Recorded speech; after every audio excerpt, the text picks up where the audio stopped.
ngayon ay pag-uusapan natin dahil nga po nagpahayag na si BP Sara na tatakbo siya sa pagka-presidente sa taong 2028. So pag-usapan natin itong mga allegedly unexplained wealth. Ito yung mga tanong na matagal nang gustong malaman ng ating mga kababayang Pilipino, lalo na sa mga taong nagnanais o nangangarap na tumakbo sa pinakamataas na posisyon ng ating bansa.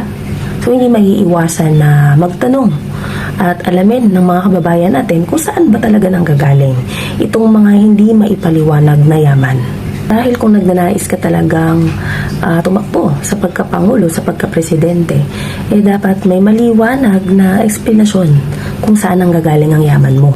Kasi alam niyo mga kababayan, sa tuwing may lumilitaw na aligasyon, no, lalo na po yung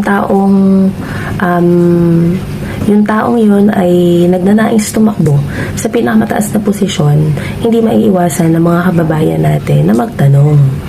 Siyempre, sila yung boboto, ihahalal ka. So, karapatan nilang malaman yung katulad yan, kung saan ang gagaling yung yaman mo. Lalo na kung hindi tumutugma yung net worth mo. Hindi po ito usapin ng politika lamang. Ito ay usapin ng integridad, transparency kumbaga. Siyempre, pananagutan. Kasi po ang pagtakbo bilang Pangulo ng isang bansa o ng Pilipinas ay hindi basta ambition lang. Kasi hinihingi mo yung tiwala ng taong bayan para magtiwala sila sa'yo at iboto ka nila. Kaya nararapat na siyempre susuklian mo sila na magiging transparent ka. 'Di ba? Lalo na pag may mga tinatanong yung mga kababayan natin, lalo na yung mga alegasyon, yung mga issue nga dito sa maling paggamit ng pondo ng bayan. At syempre tandaan nyo, ang tiwala, hindi yan basta-basta binibigay lang. Ito ay pinagtitibay syempre sa mas malinaw na record. Syempre yung kompletong dokumento, yung financial disclosure.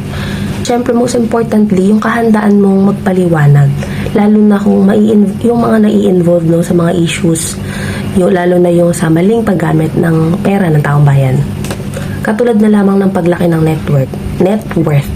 Siyempre, yearly, pag makikita natin na may changes sa record no, na tumataas yung net worth, dapat may kaakibat itong dokumento na nagpapaliwanag kung bakit lumobo or lumaki ng ganito yung net worth mo. Ito ay hindi personal na atake. Kasi halos lahat naman tayo, ang nais lang natin ay siyempre yung magiging leader or ihahalal nating leader ay tapat at totoo. No, lalo na po pag may mga tinatanong na regarding sa mga pondo, sa mga budget, dapat handa silang humarap, sagutin. Siyempre kung wala naman silang kasalanan na ginawa, nararapat lang na, kumbaga ito nga ay due process, advantage pa to sa kanila. Kaya dapat yung mga nag-aambisyon na magpangulo, mag-isip-isip muna kayo. Hindi pwedeng pag ayaw mong pag-usapan yung isang bagay, hindi ka a-attend, magtatantrums ka. Hindi po ganun. Kagaya ng sinabi ko, ang pagpapangulo, hindi yan basta ambisyon. Kinukuha mo yung tiwala ng taong bayan. Handa kang sagutin yung mga tanong, handa kang harapin yung mga alegasyon tungkol sa'yo. Kung yung simpleng issue lang sa anomalya sa confidential funds mo, hindi mo masagot. Tapos nangangarap ka pang magpresidente. Paano na lang ang Pilipinas? Ano na lang ang mangyayari? Ang sino mang nagnanais magpangulo ay dapat maging bukas sa publiko. 'Di ba? Maging bukas sa masusing pagsusuri. Tandaan nyo, transparency builds trust. Public office demands public accountability. Ang tiwala ng taong bayan ay hindi dapat nakabase sa pangalan, sa apelido, or dahil sikat ka, hindi syempre sa malinaw na track record.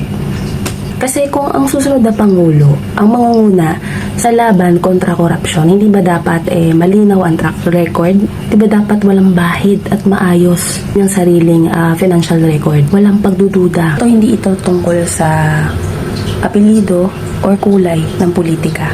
Ito ay tungkol sa pamantayan ng liderato na nararapat para sa Pilipinas. Linaw, tapat at may pananagutan sa bawat sentimo ng pondo at yaman na hawak ng isang lingkod bayan.